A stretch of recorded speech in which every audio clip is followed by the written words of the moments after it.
ಹಿಂದೆ 70 ವರ್ಷ ಸರ್ಕಾರ ಕೇಂದ್ರದಲ್ಲಿ ನಡೆಸಿದ್ರು ನಿಮ್ಮ ಮೇಲೆ ಭ್ರಷ್ಟಾಚಾರದ ಆರೋಪ ತುಂಬ ಇದೆ. ತಾವು ಏನು ಜಸ್ಟಿಫಿಕೇಶನ್ ಕೊಡ್ತೀರಾ ಅನ್ನೋದು ಒಂದು ವಿಚಾರ. ಏನಿದೆ ನನ್ನ ಮೇಲೆ ಹೇಳಿ ಭ್ರಷ್ಟಾಚಾರ ಆರೋಪ? ಏನು ಹಿಂದೆ ನಿಮ್ಮ ಮೇಲೆ ಭ್ರಷ್ಟಾಚಾರದ ಆರೋಪದಿಂದ ನೀವು ಏನೋ ಜೈಲಿಗೆ ಹೋಗಿದ್ರಲ್ಲ, ಯಾರು ಮಾಡಿದ್ರು ಸರ್? ಇವಾಗ ಇನ್ಕಮ್ ಟ್ಯಾಕ್ಸ್ ಡಿಪಾರ್ಟ್ಮೆಂಟ್ ಸರ್ ನನ್ನ ಮೇಲೆ ಕಮಿಷನ್ ಇತ್ತಾ?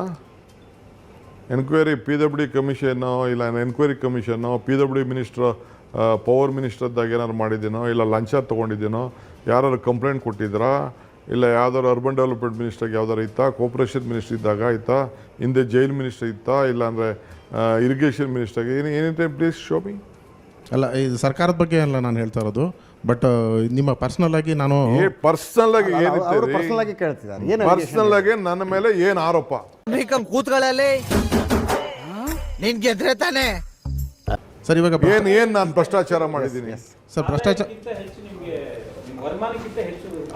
ಆಸ್ತಿ ಇದೆ ಅಂತ ಹೇಳಿ ಸರ್ಕಾರದ ಆಟೋನಮಸ್ ಬಾಡಿ ಅಂತ ನಿಮ್ಮ ಮೇಲೆ ತನಿಖೆ ನಡೆಸ್ತದೆ. ನನ್ನ ಮೇಲೆ ತನಿಖೆ ನಡೆಸ್ತಾ ಇದೆ. ಅದರಲ್ಲಿ ನಿಮ್ಮ ಮನೆ ಟಿವಿಲೇ ನೋಡಿದ್ ನಾವು ಬಹಳ ಆಯ್ತು ನಾನು ನಳ್ತಿ ಕೇಳಿ, ನಾನು ಒಬ್ಬ MLA, ಒಬ್ಬ ಮಂತ್ರಿ ಆಗಿದ್ದವನು. ನಾನು ವ್ಯಾಪಾರ ವಹಿವಾಟು ಆಸ್ತಿ ಪಾಸ್ತಿ ಹೊಂದ್ಕೊಂಡಿರೋನು. 10 ರೂಪಾಯಿ ಒಂದು ಕಾಲದಲ್ಲಿ 10 ರೂಪಾಯಿ ಇರ್ತದೆ, ಇವತ್ತು 10,000 ರೂಪಾಯಿ ಆಗಿದೆ. ಅರ್ಥ ಆಯ್ತಾ? ರಾಜಕೀಯವಾಗಿ ಅಹಮದ್ ಪಟೇಲ್ ಎಲೆಕ್ಷನ್ ಸಂದರ್ಭದಲ್ಲಿ ನಮ್ಮ ಮನೇಲಿ ನನ್ನ ಕಂಟ್ರೋಲಲ್ಲಿ MLAಗಳು ಬಂದಿರ್ತಾರೆ, ಇಟ್ಕೊಂಡಿರ್ತಾರೆ. ಆ ಸಂದರ್ಭದಲ್ಲಿ ಬಿಡಬೇಕಾಯಿತು ಅಂತ ಒತ್ತಡ ಆಯಿತು, ನಾನು ಬಿಡಲಿಲ್ಲ. ನನ್ನ ಮನೆ ರೈಡ್ ಆಯಿತು, ನಮ್ಮ ಸ್ನೇಹಿತಗಳೆಲ್ಲ ರೈಡ್ ಆಯಿತು. ರೈಡ್ ಮಾಡಿಬಿಟ್ಟು ನನ್ನ ಎತ್ಕೊಂಡೋಗಿ ಒಂದು ಸ್ಕೂಪ್ ಮಾಡಿದ್ರು. ಅದನ್ನು ಫೇಸ್ ಮಾಡ್ತಾಯಿದ್ದೀನಿ. JDSನವ್ರು ಹೇಳೋದು, ನೀವು BJP ಅವರು ಭ್ರಷ್ಟರಿದ್ದೀರಿ, ಕಾಂಗ್ರೆಸ್ನವರು ಭ್ರಷ್ಟರಿದ್ದೀರಿ, ನಾವು ಮಾತ್ರ ರಾಜ್ಯದ ಹೋಪು ಅಂತ ನೀವು ಹೇಳೋದು. ಕುಮಾರಸ್ವಾಮಿ ಅವರು ಮಾತ್ರ ರಾಜ್ಯದ ಹೋಪ್ ಅಂತ. ಈಗ ನಾನು ಅವ್ರ ಪಾರ್ಟಿ ಯಂಗ್ಸ್ಟರು, ಯಾಕೆ ನಾನು ಆತನ ಬಗ್ಗೆ ಅವ್ನಿಗೆ ಇದಕ್ಕೆ ನಾನು ಯಾಕೆ ಮಾತಾಡಲಿ ಸರ್? ಆ ಮನುಷ್ಯನಿಗಲ್ಲ ಸರ್, ನೀವು ಉತ್ತರ ಕೊಡೋದು ರಾಜ್ಯ ಜನರಿಗೆ ಕೊಡ್ತಾ ಇದ್ದೀರಿ. ನಾನು ಏನಾದ್ರು ಮಾತಾಡ್ಬೋದು. ಈಗ ಇಶ್ಯೂಸ್ ಇಷ್ಟೊತ್ತು ಮಾತಾಡಿದ್ದು ಜನತಾದಳದಲ್ಲಿ ಇಶ್ಯೂಸ್ ಮೇಲೆ ಮಾತಾಡಿದೆ. ಇನ್ನು ಬೇರೆ ವಿಚಾರ ಮಾತಾಡೋಕ್ಕೆ ಸುಮ್ಮನೆ ಯಾಕೆ? ನಾನು ಜೊತೆಲಿ ಸರ್ಕಾರದಲ್ಲಿ I was a party with him in a government. I don't want to speak.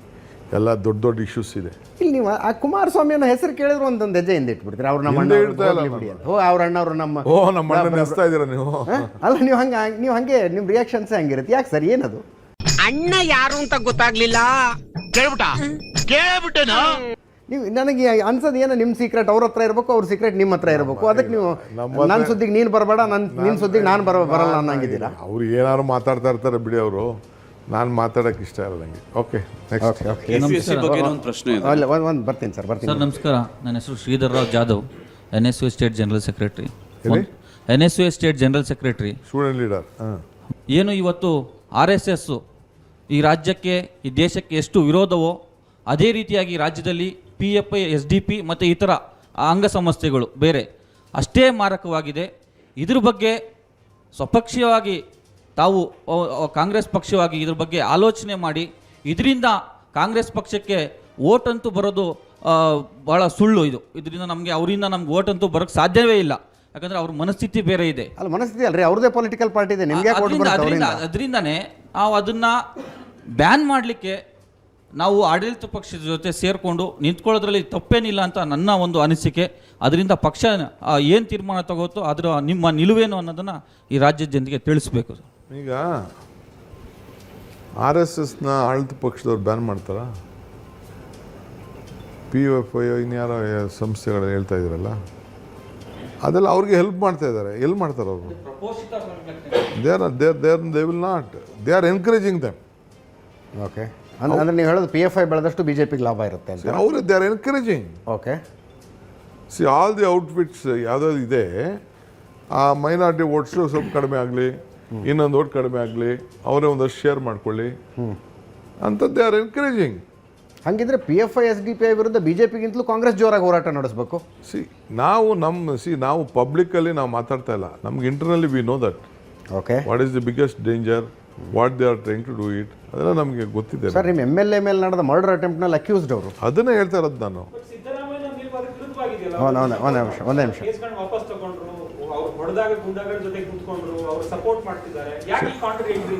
ಅದನ್ನೇ ನಾನು ಹೇಳ್ತಾ ಇದ್ದೀನಲ್ಲ. ಒಂದು ನಿಮಿಷ ಅಜಿತ್ ಅವ್ರು. ಎಸ್ ಈಗ ಸಿದ್ದರಾಮಯ್ಯನವ್ರು ಬಂದಾಗ ಸಿದ್ದರಾಮಯ್ಯನವ್ರು ಕೇಳಿ ಇವೆಲ್ಲ. ತಮ್ಮ ಹೆಸರು ಒಂದು ಪರಿಚಯ ಒಂಚೂರು. ನನ್ನ ಹೆಸರು ರತನ್ ರಮೇಶ್ ಪೂಜಾರಿ ಅಂತ, BJP ರಾಜ್ಯ ಮಾಧ್ಯಮ ಸಮಿತಿಯ ಸದಸ್ಯ ನಾನು. ಸರ್, ಸದನದಲ್ಲಿ ನಿಮ್ಮ ಮಧ್ಯೆ ಹಾಗೂ ಈಶ್ವರಪ್ಪ ಅವರ ಮಧ್ಯೆ ಒಂದು ಮಾತಿನ ಚಕಮಕಿ ಆಗುತ್ತೆ, ವಾರ್ ಆಫ್ ವರ್ಡ್ಸ್. ಅದೆಲ್ಲ ಆದ ನಂತರ ಲಾಸ್ಟಿಗೆ ನೀವು ಹೇಳ್ತೀರಾ ನನಗೂ ರಾಜಕೀಯ ಗೊತ್ತು, ನಾನು ಸೆಟಲ್ಮೆಂಟ್ ಮಾಡ್ತೀನಿ ಅಂತ ಹೇಳ್ತೀರಾ. ಅದಾದ ನಂತರ ಒಂದು ಈಶ್ವರಪ್ಪ ಅವರ ಮೇಲೆ ಆರೋಪ ಬರುತ್ತೆ, ಅವರು ರಾಜೀನಾಮೆ ಕೊಟ್ಟಿದ್ದಾರೆ. ಅದಾದ ನಂತರ ನಿಮ್ಮ ತಮ್ಮ DK ಸುರೇಶ್ ಅವರು ಹಾಗೂ ಅಶ್ವಥ್ ನಾರಾಯಣ ಅವ್ರ ಮಧ್ಯೆನೂ ಮಾತಿನ ಚಕಮಕಿ ಆಗುತ್ತೆ, ವಾರ್ ಆಫ್ ವರ್ಡ್ಸ್ ಆಗುತ್ತೆ. ಅದಾದ ನಂತರ ಇವಾಗ ಅವ್ರ ಮೇಲೂ ಆರೋಪ ಬರ್ತಾ ಇದೆ. ಎಲ್ಲೋ ಒಂದು ಕಡೆ ನೀವೇನಾದರೂ ಕಾನ್ಫ್ರಂಟೇಷನ್ ಪಾಲಿಟಿಕ್ಸ್ ಅಂದರೆ ದ್ವೇಷದ ರಾಜಕಾರಣ ಮಾಡ್ತಾ ಇದ್ದೀರಾ. ಈ ಥರ ಮಾಡಿದರೆ ರಾಜ್ಯದ ಜನತೆಗೆ ಯಾವ ಥರದ ನೀವು ಒಂದು ರಾಷ್ಟ್ರೀಯ ಪಕ್ಷದ ಕರ್ನಾಟಕ ರಾಜ್ಯದ ಅಧ್ಯಕ್ಷರಾಗಿದ್ದೀರಾ. ಸೊ ನೀವು ದ್ವೇಷ ರಾಜಕಾರಣ ಮಾಡ್ತಾ ಇದ್ದದಿದ್ದರೆ ನೀವು ರಾಜ್ಯದ ಜನತೆಗೆ ಯಾವ ಥರದ ಒಂದು ಸಂದೇಶವನ್ನು ಕೊಡ್ತಾ ಇದ್ದೀರಾ? ಅದರ ಜೊತೆಗೆ ನಾನು ರಮೇಶ್ ಜಾರಕಿಹೊಳಿ ಅವ್ರದ್ದು ಇನ್ನೊಂದು ಕೇಸು ಸೇರಿಸಿ ಹೇಳ್ತೀನಿ ಸರ್. ಎರಡು ರಮೇಶ್ ಜಾರಕಿಹೊಳಿ ಅವ್ರದ್ದು ಕೇಸನ್ನು ಸೇರಿಸಿ ದ್ವೇಷದ ರಾಜಕಾರಣ. ನೀನು ರಾಜಕೀಯವಾಗಿ ನನ್ನನ್ನು ಪ್ರಶ್ನೆ ಮಾಡಿದರೆ come what may I will finish you ಅನ್ನೋ ಥರ ಹೊರಡ್ತೀರಿ ನೀವು ಅಣ್ಣ ತಮ್ಮ ಅಂತ. ದ್ವೇಷದ ರಾಜಕಾರಣ. ಮೀಟರ್ ಬೇಕು, ಮೀಟರ್ ಎಲ್ಲಿ ನಾನು ವೈಯಕ್ತಿಕವಾಗಿ ದ್ವೇಷ. ನನಗೆ ದ್ವೇಷದ ರಾಜಕಾರಣ ಮಾಡಿದರೆ ಕುಮಾರಸ್ವಾಮಿ ಜೊತೆ ಕೈ ಜೋಡಿಸಿದ್ವಾ? ಈಗ ನಾವು ದೇವೇಗೌಡರ ಮೇಲೆ ಎಲೆಕ್ಷನ್ ನಿಂತಿದ್ದೀನಿ, ಫೈಟ್ ಮಾಡಿದ್ದೀನಿ, ನನಗೂ ಅವ್ರಿಗೂ ಏನು ನಡೆದಿದೆ, ಎಷ್ಟು ಕೇಸ್ ನನ್ನ ಮೇಲೆ ಹಾಕ್ಸಿದ್ದಾರೆ, ನಾನು ಎಷ್ಟು ಅನುಭವಿಸಿದ್ದೀನಿ, ಏನೇನಾಗಿದೆ. ಅಲ್ಟಿಮೇಟ್ಲಿ ನಾನು ಜೊತೆಲಿ ಕೈ ಜೋಡಿಸ್ಕೊಂಡು ಜೊತೆಗಿದ್ಕೊಂಡು ಸರ್ಕಾರ ಮಾಡಿ ಹಗಲೂರು ರಾತ್ರಿ ನಾನು ಎಷ್ಟು ಪ್ರಾಮಾಣಿಕವಾಗಿ ನಾನು ಅವ್ರ ಸರ್ಕಾರ ಉಳಿಸ್ಕೋಬೇಕು ಅಂತ ಪ್ರಯತ್ನ ಪಟ್ಟಿದ್ದೀನಿ. ಈ ರಾಜ್ಯದ ಜನತೆ ಗೊತ್ತು, ಮೇಲ್ಗಡೆ ಇರೋ ಬಗ್ಗೆ ಗೊತ್ತು. ಈ ರಾಜ್ಯದ ಜನತೆ ಗೊತ್ತು. ನೀವು ಭಾಳ ಪ್ರಾಮಾಣಿಕವಾಗಿ ಕುಮಾರಸ್ವಾಮಿ ಅವ್ರ ಜೊತೆಗಿದ್ರಿ. ಆ ಪ್ರಾಮಾಣಿಕತೆ ಮಂಡ್ಯ ಎಲೆಕ್ಷನ್ನಲ್ಲಿ ಜೋಡೆತ್ತು ಅಂತ ಕರೆಸಿಕೊಳ್ಳೋ ಲೆವೆಲ್ಗೆ. ಕುಮಾರಸ್ವಾಮಿ ಮೇಲೆ ಎಲೆಕ್ಷನ್ ನಿಂತಿರೋ ನಾನು, ಮತ್ತು ಕುಮಾರಸ್ವಾಮಿ ಅವ್ರ ಜೊತೆ ಕೈ ಜೋಡಿಸಿ ಸರ್ಕಾರಕ್ಕೆ ಅವರ ವೈಫ್ ಮೇಲೆ ನನ್ನ ತಮ್ಮ ನಿಲ್ಸಿದ್ದೀನಿ. ಹೌದು, ನಾನು ಅವ್ರ ಮೇಲೆ ದೇವೇಗೌಡರ ಮೇಲೆ ನಿಂತು ಸೋತಿದ್ದೀನಿ. ನಾನು ಒಂದು ಹೆಣ್ಮಗಳು ಅವ್ರ ತಿರ್ಗಿ ಅವ್ರ ಮೇಲೆ ನಿಲ್ಸಿದ್ದೀನಿ. ಹೌದು, ಅಸೆಂಬ್ಲಿ ನಿಂತು ಸೋತಿದ್ದೀನಿ ನಾನು. ದೇವೇಗೌಡರು 85 ಎಮ್ ಟೆಲಿಗೆ 85.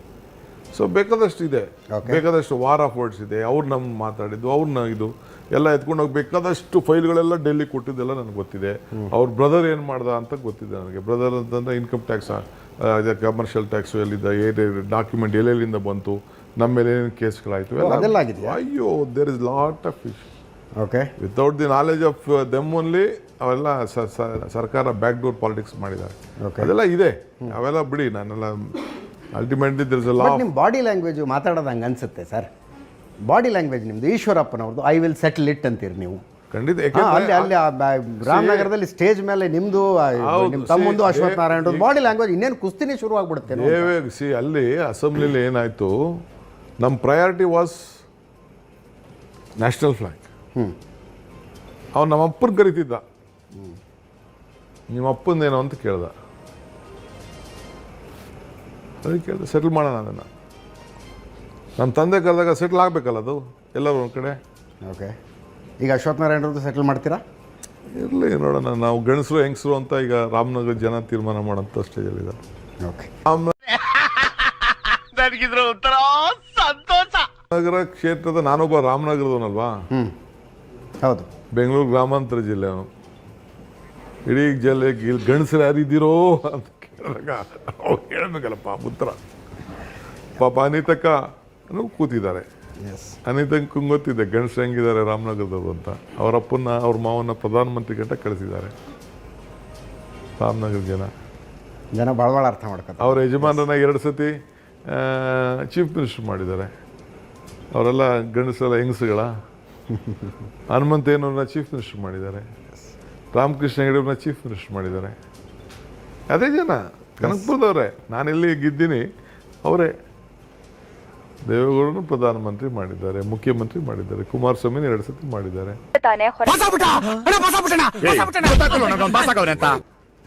ಅನಿತಕ್ಕನ MLA ಗೆಲ್ಸಿದ್ದಾರೆ, 1 lakh vote ಗೆಲ್ಸಿದ್ದಾರೆ. ಗಂಡಸ್ತನ ಇಲ್ಲದೆ ಇಷ್ಟೆಲ್ಲ ಮಾಡೋದಕ್ಕಾಗ್ತಿತ್ತ ಅಂತೀರ? ಇವಾಗ ನಿಮ್ಮನ್ನು ನಾವು ವಿದ್ಯಾರ್ಥಿ ನಾಯಕನಿಂದ ಇವಾಗ ರಾಜ್ಯದ ಅತಿ ದೊಡ್ಡ ನಾಯಕರಾಗಿ ನೋಡಿದ್ದೀವಿ. ಇವಾಗ ನಮ್ಗೆ ಏನಾಗ್ತಾ ಇದೆ ಅಂತೇಳಿ ವಿದ್ಯಾರ್ಥಿಗಳಿಗೆ ಇವಾಗ ಒಂದು ಸ್ಟೂಡೆಂಟ್ ಬಾಡಿ ಎಲೆಕ್ಷನ್ಸ್ ಅಂತ ಇಲ್ಲ. ನಿಮ್ದೇನಾದರೂ ಸರ್ಕಾರ ಬಂದರೆ ಮುಂದಿನ ಸಲ 2023ರಲ್ಲಿ ನೀವು ಮುಖ್ಯಮಂತ್ರಿ ಆದರೆ ಈ ಸ್ಟೂಡೆಂಟ್ ಬಾಡಿ ಎಲೆಕ್ಷನ್ನ ತಡ್ತೀರಾ ಸರ್? ಯಾಕಂತೇಳಿ ಎಷ್ಟೋ ವಿದ್ಯಾರ್ಥಿಗಳು ನಾವು ನೋಡಿದ್ವಿ, ಬಡ ಮಕ್ಕಳು ವಿದ್ಯಾರ್ಥಿ ನಾಯಕರಾಗಿ ಬೆಳೆಯೋದು ತುಂಬ ಕಷ್ಟ. ಬರೀ ಹಣ ಇದ್ದವರಾಗಲಿ ಲೀಡರ್ಸ್ ನಾಯಕರು ಅಷ್ಟೇ ಅವರೇ ಬೆಳೀತಾ ಇದ್ದಾರೆ. ನೀವು ಭಾಳ ಸಣ್ಣ ಪ್ರಶ್ನೆ ಕೇಳಿದ್ರಿ, ಕೇಳಿ ಅವ್ರಿಗೆ. ವಿದ್ಯಾರ್ಥಿ ನಾನು ಲೀಡರ್ ಆಗೋದು ಹೆಂಗೆ, MLA ಆಗೋದು ಹೆಂಗೆ, ಹಂಗೆ ಕೇಳಿರಿ, ಅಂದ್ರೆ ಸ್ವಲ್ಪ ಮಾರ್ಗದರ್ಶನ ಸಿಗುತ್ತೆ. ನೀವು ಸ್ಟೂಡೆಂಟ್ ಬಾಡಿ ಎಲೆಕ್ಷನ್ ಅನ್ನುವಂಥದ್ದು ಸಿ ಎಸ್, ನನಗೆ ಭಾಳ ಹತ್ತಿರ ಪ್ರಿಯವಾದಂಥ ಕ್ವಶನ್ ಇದು. ಹೌದಾ? ಇಷ್ಟು ಕ್ವಶನ್ಸ್ ಪೈಕಿ this is the question which is touching my heart. Okay okay.